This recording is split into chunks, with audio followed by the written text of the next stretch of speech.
Hey guys, welcome back to another video. My name is Shamira if you are new to my channel.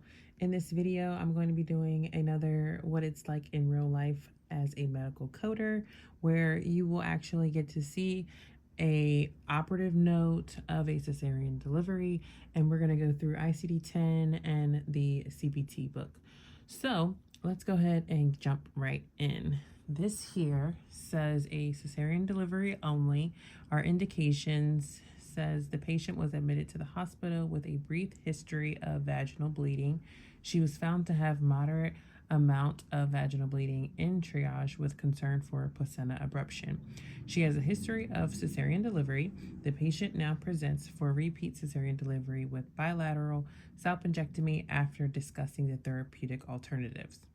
Our pre-op diagnosis codes and our post-op diagnosis codes are the same, and it's for a placental abruption in the third trimester, history of a classic cesarean delivery, and encounter for a permanent sterilization. So the placenta abruption would be the cause of the vaginal bleeding. So we would not use a diagnosis of vaginal bleeding. That is what the placenta abruption is. That placenta is causing her to have the bleeding. Then we have a history of a classic cesarean delivery. So she's already had a previous cesarean delivery, and you'll need a code for that. And then you'll need a code for the permanent sterilization. So after this C-section, they're going to go in and either remove the tubes or tie the tubes, whichever one. This patient no longer want to have children.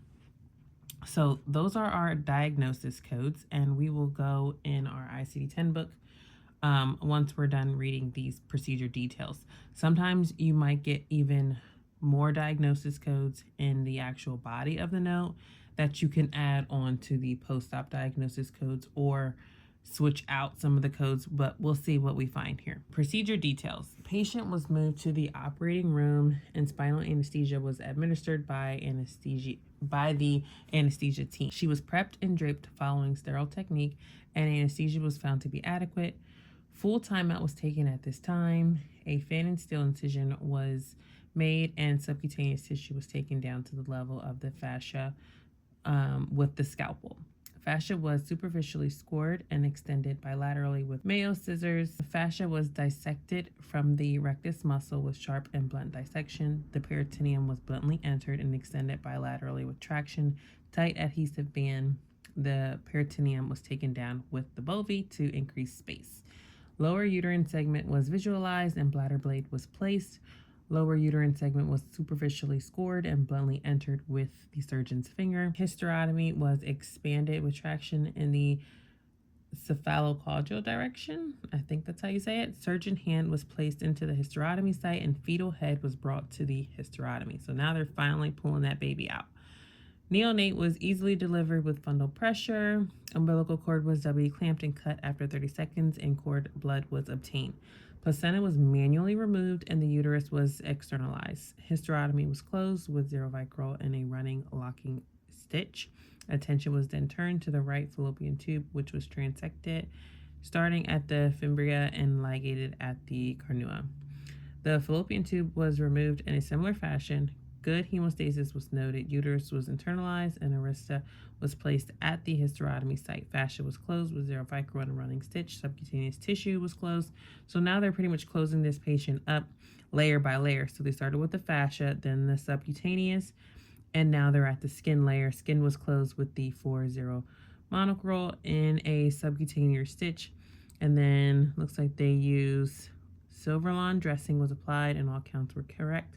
Patient was moved to the post-operative setting in a good condition. The findings: there were normal appearing uterus, bilateral fallopian tubes, bilateral ovaries, a viable male infant, and minimal adhesive disease noted.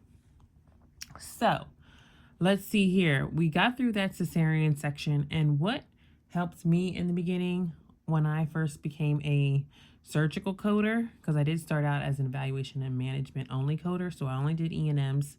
I didn't do like surgeries or procedures. But what helped me when I started doing surgeries like C-sections, vaginal deliveries, when I would review hysterectomies or oophorectomies or cystectomies, those type of things. I went on YouTube and I physically watched them do those procedures.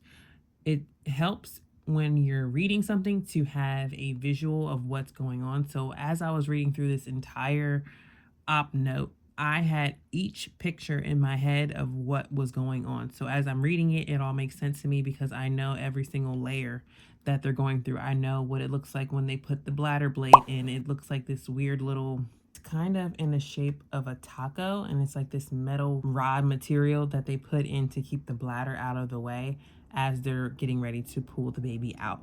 So try and go on, well, you're already on YouTube, but try and look at videos, procedures before you go or while you're reading operative notes as you're studying for your exam or class, whatever you're doing. All right, so let's go ahead and jump into our books. Starting in our CPT manual, I'm going to go in the back of the book and let's look up either delivery or cesarean.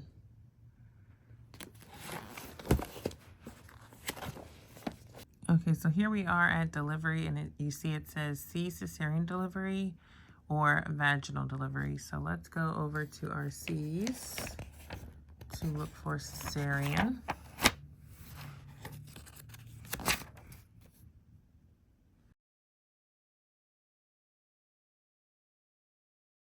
And then here we are at cesarean delivery. You'll go down, look for cesarean delivery only, and it tells us 59514. So that is going to be our CPT code, which is our procedure code that we are going to be billing. And now let's check for our ICD-10 codes. So the first thing was the abruption of the placenta. So I came here to pregnancy, and then right there you see it says abruptio placentae, C abruptio placentae. So let's go to the A section in the alphabetic index and look for abruption. Okay, and here we are down here. It says abruption of placentae O45.9. You will find out what the replacement for the dash is in the tabular list or chapter section. So just make note of O45.9. The next diagnosis we had was the history of a classic cesarean delivery. So they did specify that. So we may have to actually look up delivery, because I'm not seeing it underneath pregnancy, which is a shocker because you would think it would be.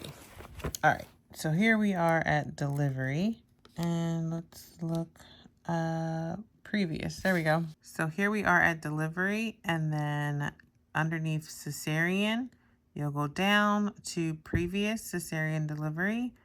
They did tell us that it was a classical scar, so O34212. We will write that one down. And then we need to find our code for the sterilization. So I believe you would just look up sterilization. Right here, sterilization, it says C encounter for sterilization. So we're going to go to encounter now. Here we are at encounter, and it said go to encounter for encounter for sterilization Z30.2. Alrighty. Actually, we still need to get our CPT for the sterilization. I totally forgot that. So I will have to pull that book back up.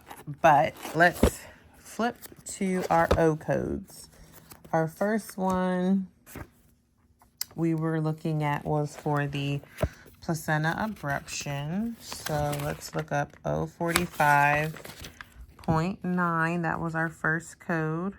And it says here, abruptio placentae, not otherwise specified, which it wasn't. So we're going to go with unspecified. And then the trimester is the third trimester. Up here at the top, O45.93. That would be your primary diagnosis code, because that was the reason for the patient coming in, that vaginal bleeding.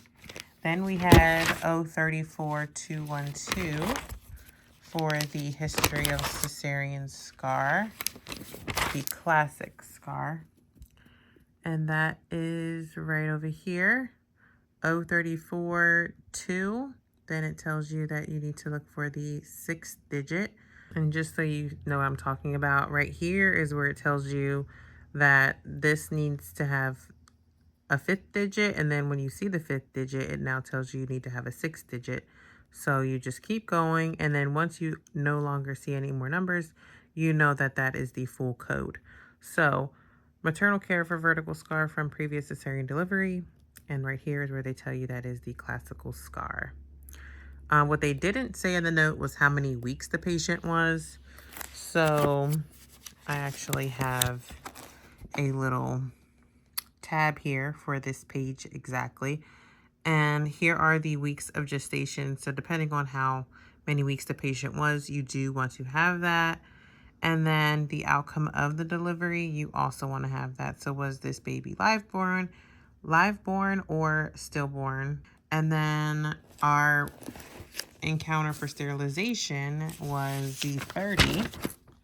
So while we're back here, we'll look at that Z30.2, which is the encounter for sterilization. Now, let me bring back my CPT book because I totally forgot about the code for the sterilization procedure. You do not want to forget your other codes.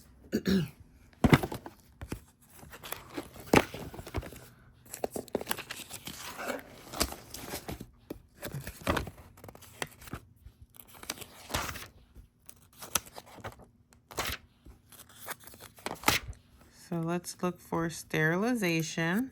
Okay, so sterilization is not going to be a code. I mean, it's not going to be a term to look up.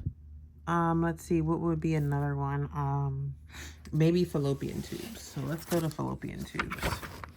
Here we are at fallopian tubes ligation. And the only reason this stood out to me is because I know this code.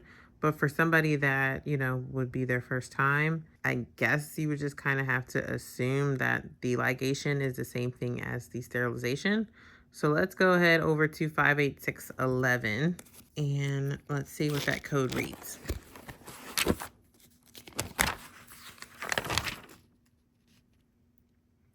Alrighty, so ligation or transection of fallopian tubes when done at the same time of the cesarean delivery or intra-abdominal surgery, not a separate procedure, list separately in addition to code for primary procedure.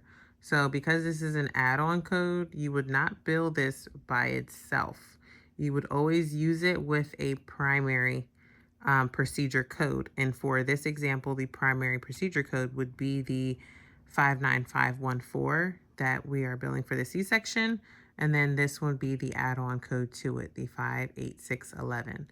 Now, when it comes to our diagnosis and our CPT codes and what you would link them or how you would sequence them together, I would put the abruption of the placenta, the history of the cesarean delivery, weeks of gestation, and the outcome of the delivery for all to go on cesarean code, the 59514. And then I would put the Z30.2 with the 58611. And that's how we would code that cesarean delivery with the removal of her fallopian tubes or sterilization. And don't be afraid to write in your books. So if you have to make like little notes for yourself, if this was my first go around, I might have wrote sterilization right next to this 58611, or in the back of the CPT book in the index, I may have wrote sterilization next to where it said ligation, just as a reminder, so that way I know what code that I need to report for that specific term. But yeah, I hope you guys enjoyed this video. Make sure you give it a thumbs up, and I'll see you on my next one. Bye, guys.